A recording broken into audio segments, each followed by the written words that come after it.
Hey guys, here talking today about the priming issues on the Lee Pro 1000 press. I know there's a lot of tips and tricks out there. Got a little bit different of a method to come at you guys, give you a little different perspective on how I went to fix mine. So to preface the video, I was having a lot of issues this morning with the flip primers. So as you can see here on the bench, here's some great examples of what flip primers look like and what happens. So how I went about doing that was this morning. First step was I completely removed and disassembled the shell plate carrier, lubricated all the parts that needed oil with oil, and dry lubricant on the spots that don't need wet lubricant.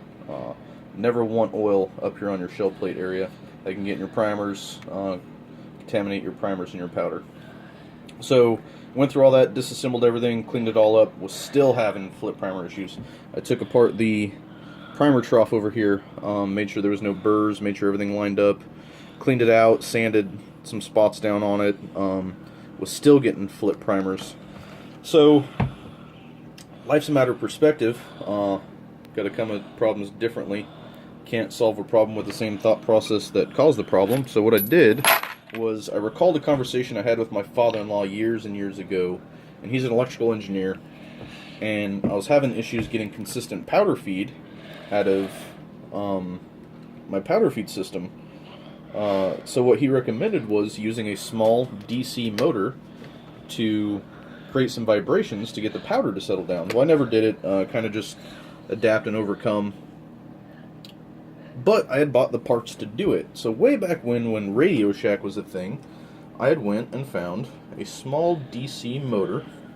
So as you can see here, this is a little 3-volt DC motor, and once it turns on, you can see it's got a lobe on it, so it creates the vibrations just like the vibrations in your cell phone for your vibration alert. So I got this from Radio Shack, and then got this battery case as well. So 2 AA batteries gives you 3 volts for your motor.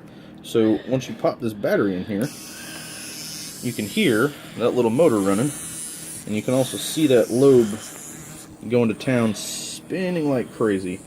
So my idea was that if I mounted this on the back of the primer trough on the system, that the vibrations would cause the primers to slide down the trough more effectively, more efficiently, and reduce the amount of seating problems I was having with my primers. So I mocked it up, tried it, and it worked out pretty well. So right now, this is still in the mock-up phase. This is not a final product by any means.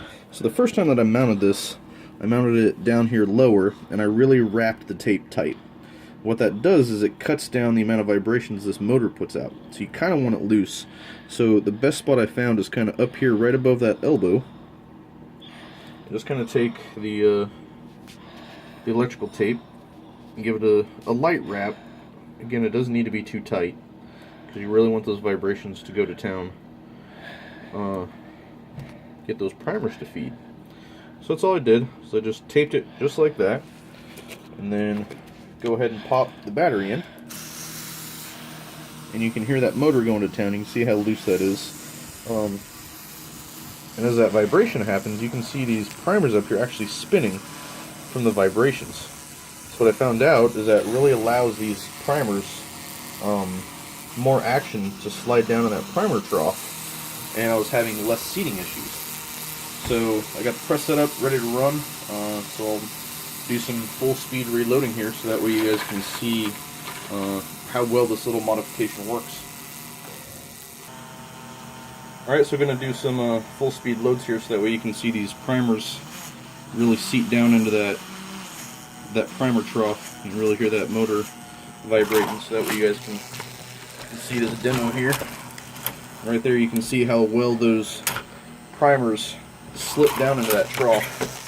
This morning they were real laggy, kind of sluggish, and didn't really want to slide down and seat where they were supposed to.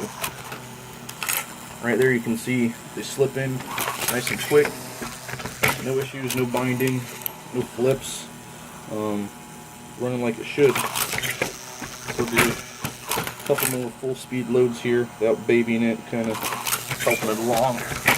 And then I'll get the cameraman to flip around to the other side here in a second. I'll show you it from a different angle, different perspective. So yeah, with this little mod on here, it runs pretty smooth. It goes as fast as I can. The bullets are pretty slippery, so that's it from that angle. I'll flip the camera around and give you guys a different perspective. Alright, so looking at it from the other side, you guys can really watch those primers slip down. So, really helps out the feed situation, reduces the binding. You guys can probably see my primer tray's got a fresh load of primers in it, which helps the system's gravity fed, extra weight, more gravity. So I can attest, right before I made this video, I had the primer tray at the low point where you would want it right before you need to re-up your primers, and still was not having any primer feed issues. No flip primers, no nothing, no issues, no problems that I didn't cause by short stroking or doing something weird with the press. So far so good. Go. Alright guys, so ran a couple rounds for you. So again, this is a very rough mock-up of what I want my finished product to be. I'm not sure how long these batteries will last, just running full speed on that little DC motor.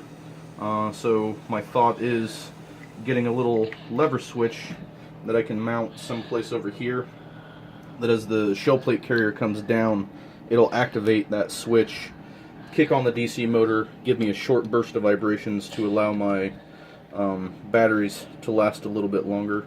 The other thing I'm going to do is, probably see the nice electrical tape job on the wires, so I got some shrink wrap, heat shrink, that I'm going to put on those to make it a cleaner system, and then figure out once I get a switch or not. I may just get a switch in the system mounted on the bench someplace, so I could just turn it on and off without having to manually plug the batteries in. So far so good. It's really cut back on my primer problems. Almost 100% primer feed now on my system. So it's working good. So if you guys got any questions, let me know.